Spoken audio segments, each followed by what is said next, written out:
চাপা করে দেখাবো। স্বপ্না কুকিংয়ে সবাইকে স্বাগত। এটা খুবই একটা হালকা রান্না, খুবই সহজ রান্না। চলুন রেসিপিটা শুরু করি। 1 কিলো বোনলেস চিকেন নিয়েছি, ভালো করে ধুয়ে পরিষ্কার করে একটা থালার মধ্যে নিয়েছি।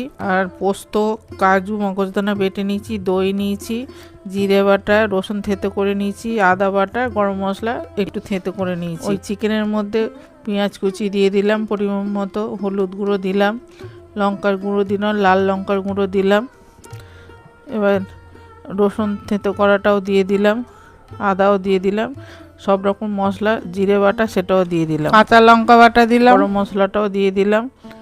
এবার পোস্ত, মগজদানা এর বাটাটাও দিয়ে দিলাম, দই দিয়ে দিলাম, আর পরিমাণ মতো সর্ষের তেলও দিয়ে দিলাম। দিয়ে ওটা ভালো করে চটকে চটকে মেখে নেব। একটা বড় টিফিন বাটি নিলাম, দিয়ে মাখানো মাংসটা ওর মধ্যে দিয়ে দেব, আর থালা ধোয়া জল দিয়ে দেব, উপর থেকে সর্ষের তেলও দিয়ে দেব, আর দুটো কাঁচা লঙ্কা আর দুদিকে দুটো তেজপাতা দিয়ে টিফিন কৌটোটা চাপা দিয়ে দেব। আগে ইন্ডাকশানে কড়া বসিয়ে জল গরম করতে দিয়েছিলাম, একটা স্ট্যান্ড বসিয়ে কৌটোটা দিয়ে একটা থালা চাপা দিয়ে দিলাম। 1 ঘন্টার মতন হয়েছিল। তারপর ঠান্ডা করে চিকেনটা নামালাম, কৌটো খুলে একটা বাটিতে সার্ভ করে দিলাম।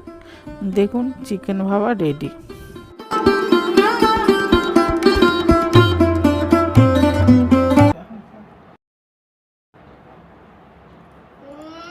নাও, কেমন হয়েছে মা? দারুণ।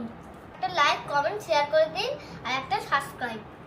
তোমরা এটা রান্না করে খাবে, খুব ভালো হয়েছে আর অসাধারণ। চিকেন ভাপাটা রান্না করলাম, খুবই ভালো হয়েছে। বড় ছেলেও খাচ্ছে, বলছে খুবই ভালো হয়েছে মা। আর নাতি তো বললই আপনাদের সামনে, হ্যাঁ খুবই ভালো হয়েছে। আপনারাও এইভাবে রান্না করে খাবেন। এটা গরমে হালকা রান্না, কোনো অসুবিধা হবে না, পেট ঠান্ডা থাকবে। আপনারা এইভাবে সবাই খাবেন।